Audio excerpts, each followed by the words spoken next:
Hey everybody, it's Des.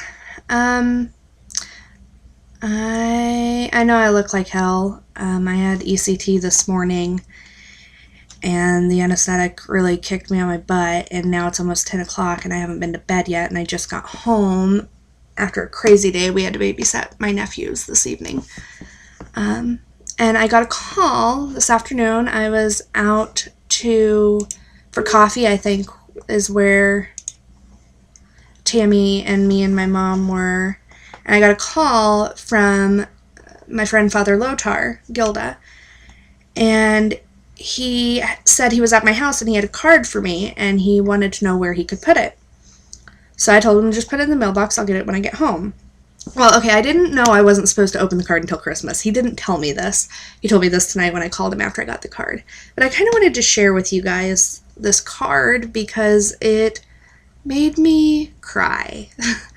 On the front, it says, "Every good and perfect gift is from above," James 1:17.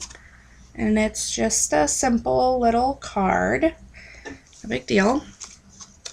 On the inside, there's $70. That was unexpected. That I was like, what the heck? He shouldn't be giving me money. If anything, I should be giving him money. And then it says, "Dear Desiree, Merry Christmas. Wishing you the special gifts of Christmas, peace, hope, and love." And then he wrote a note, and it says, "Each one of us is responsible for our own destiny, while others have starring roles." Smiley face. "Peace, hope, and love will not be accepted by despair, so I don't want you to choose it. Father Barrick," and the phone number, "is an expert priest in healing. My gift is for gas money if needed. If my gift is returned and you haven't seen Father Barrick, then it's going back into a help fund. I don't plan to give up, and I let my gift be a testimony to that and a testimony of my trust in your response." So basically, he gave me $70 to get gas to drive all the way across the state to where this priest is. I looked up where the priest is from by his phone number, because this priest is an expert in healing. Because earlier this week, as you all know, because I posted on Tumblr, I sent Father Lotar a text saying that I was going to end it. I later texted him and said I'm going to the hospital. And I did. I went to the hospital early Sunday morning, and I came home today. And I'm exhausted today, and I don't feel well, and I'm tired, and I didn't want to have to babysit my nephews all night, but I did. So it's just been kind of a trying day, which is understandable, I guess. But I get home and there's this card. And it made me cry. And I called him. He said, "You weren't supposed to open it until Christmas. It's a Christmas present." And I said, "I'm sorry. I didn't even think about that. I mean, I knew it was a Christmas present, but I didn't think about the fact that he might want me to not open it until Christmas Day." But he said, Father Barrick probably won't be available until next week after Christmas, but I'm not willing to lose you. He talked about how the fires of hell are so unbearable and so hurtful and so unimaginable, and how he doesn't wish that for me.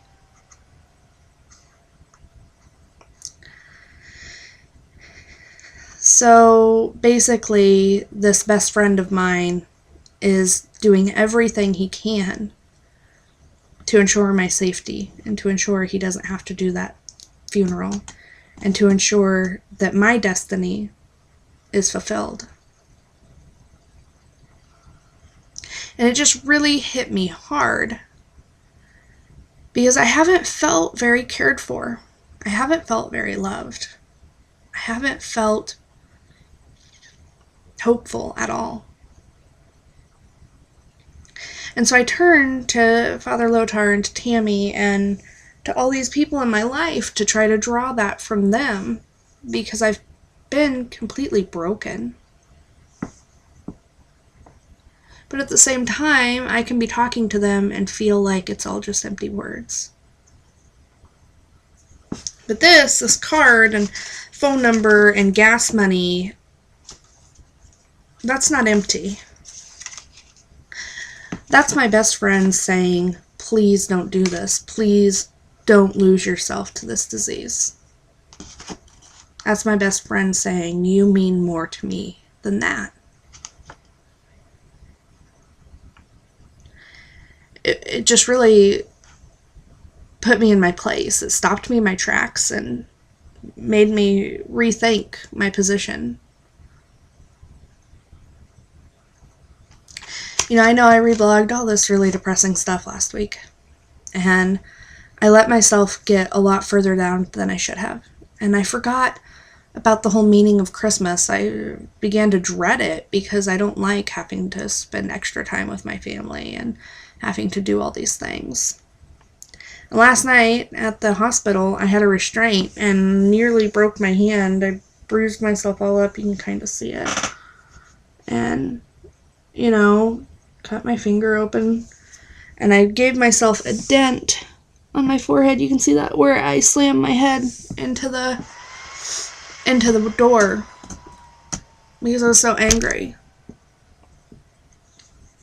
I let myself get out of control because I didn't think it was worth it anymore. And I get home today, and my best friend has commented. He never does this. Father Lothar never does this, but he's commented on stuff on Facebook. He messaged me on Facebook saying that Facebook updates to my phone, so you can always message me and I'll get it right away. And he emailed me. And he did all these things for fear that he was going to lose me. My friend Tammy spent, I think we spent like 3 hours together with my mom, and we went shopping. We got Christmas presents, and I gave her her Christmas present, and we sat and talked over coffee, and she told me that she just doesn't want to lose me. And my mom listened to me dance and sing the whole way home, the whole hour drive home, to Taylor Swift, who she is not particularly fond of, let me tell you. And all these people in my life love me and care about me so much. My nephew, when we went over to their house, he greeted me with this huge hug, and the baby was laughing at me and cooing and cawing and all that. And I spent all this time saying that I have no reason to live, saying I have no desire to live, and blah, blah, blah, just in this constant pity party. Yet I have all of these people in my life who are saying, you have reason to live. We need you here. So I wanted to make this video to tell you guys that I'm going to call and set up an appointment with this priest. And I'm going to use this money for gas, and I am going to travel all the way across the state so that I can try to get better.